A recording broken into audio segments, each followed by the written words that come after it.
사람은 누구나 자기에 대한 해석을 합니다.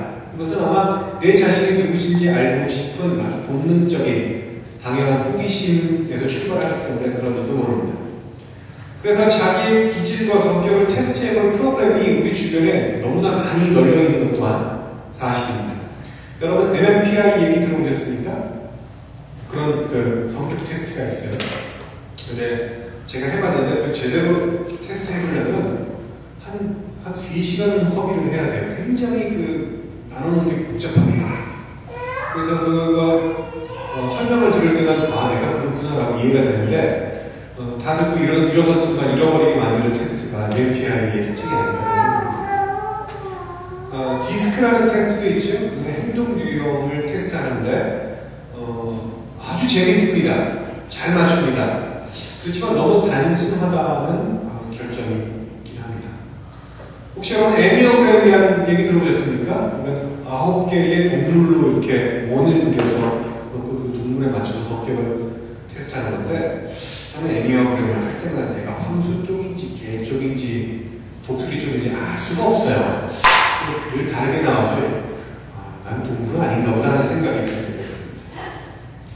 어디 기질이나 성격만 내가 나를 해석을 합니까? 내가 태어날 때 우리 어머니가 무슨 꿈을 꾸셨다느니 또는 내가 어릴 때 이런 경험이 있어서 이런 음식을 절대 못 먹고 이런 데는 절대 못 간다느니 하는 것들도 사실은 다 자기에 대한 해석인 것입니다. 여러분들은 어떠십니까? 여러분들이 이런 테스트를 해보셨습니까? 그리고 그런 테스트에 대한 결론은 어떻게 내보셨습니까? 이 결론이라는 게 참 묘해서요. 자기 자신을 이해하고 개발하는 쪽으로 나가면 참 좋은데 아마 그러라고 이런 설문지를 만들었을 텐데 사람들은 꼭 그 결론을 자기를 변명하는 쪽 그러니까 난 이런 쪽은 안 돼. 역시 내가 안 되는 건 이유가 있었어. 어쩐지 안 되더라. 뭐 이런 자기의 한계를 긋는 내지는 자기를 비하하는 쪽으로 끝내는 경우가 참 많은 것 같습니다. 내가 처한 상황과 앞으로의 전망에 대한 것도 마찬가지죠. 내가 어떻게 해석하느냐가 참 중요합니다.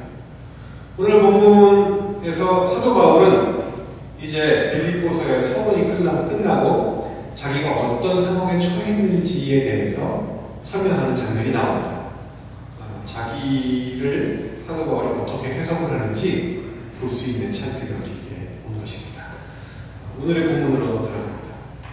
오늘 말씀의 배경을 보면 사도 바울은 지난 4년 동안 엄청난 그런 불행한 환경 속에 있었습니다. 그런 다른 사람들의 모함으로 바이샤라에 있는 감옥에서 2년이라는 세월을 할 일 없이 보내야만 했습니다. 그런 후에 배를 타고 로마로 갔는데요. 이 로마로 가는 길도 순탄치가 않아서 중간에 태풍을 만나고 배가 산산조각이 나고 겨우 멜리네라는 섬에 표류하였지만 거기서 독사에게 물리는 일도 있답니다. 그리고 우여곡절 끝에 로마로 가게 됐는데 이 로마에서 바울은 다시 2년이라는 시간을 또 할 일 없이 기다리면서 보내게 됩니다.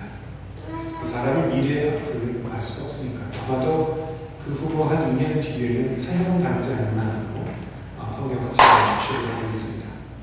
그런데 이런 힘들고 어려운 4년간의 기간을 사도 바울은 뭐라고 해석을 했느냐? 단 한 단어로 설명을 합니다. 12절을 가주시겠습니다. 뭐라고 설명하냐면 복음의 진보가 있었다 라는 단어로 설명을 하고 있습니다. 여러분이 여기 나오는 이 진보, 프로그레스라는 단어, 어드밴스라는 단어는 그리고 언어로 살펴보면 군대가 한 걸음씩 전진해 나간다는 그런 의미입니다. 바울의 자기 해석은 아주 명료했습니다. 그것은 나의 매임이 나의 감옥의 갇힘이 오히려 복음에는 전진이 되고 있다는 사실. 왜 그렇습니까? 자기 자신을 구시하게 변명해 보는 것이거든요. 그렇지 않습니다.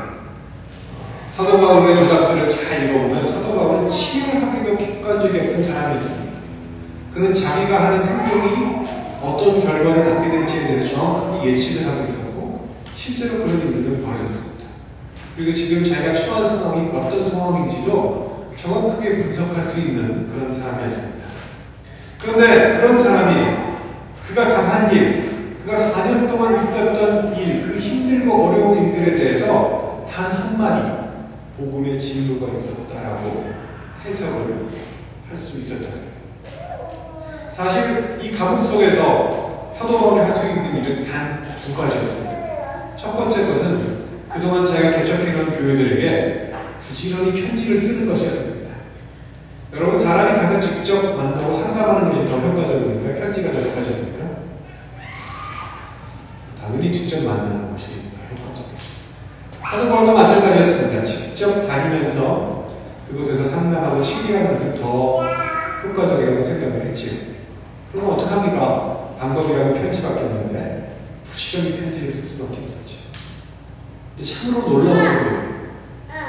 직접 가서 이야기하였으면 전혀 남지 않았을 문서들이 성경이 되어서 오늘 이 시간 우리에게도 들려지고 영향을 주고 은혜를 끼치고 있다는 사실입니다. 놀라운 일이죠. 두 번째로 할 수 있었던 일이 있었습니다. 그것은 13절에 나오고 있는데 시위대에게 복음을 전하는 일이었습니다.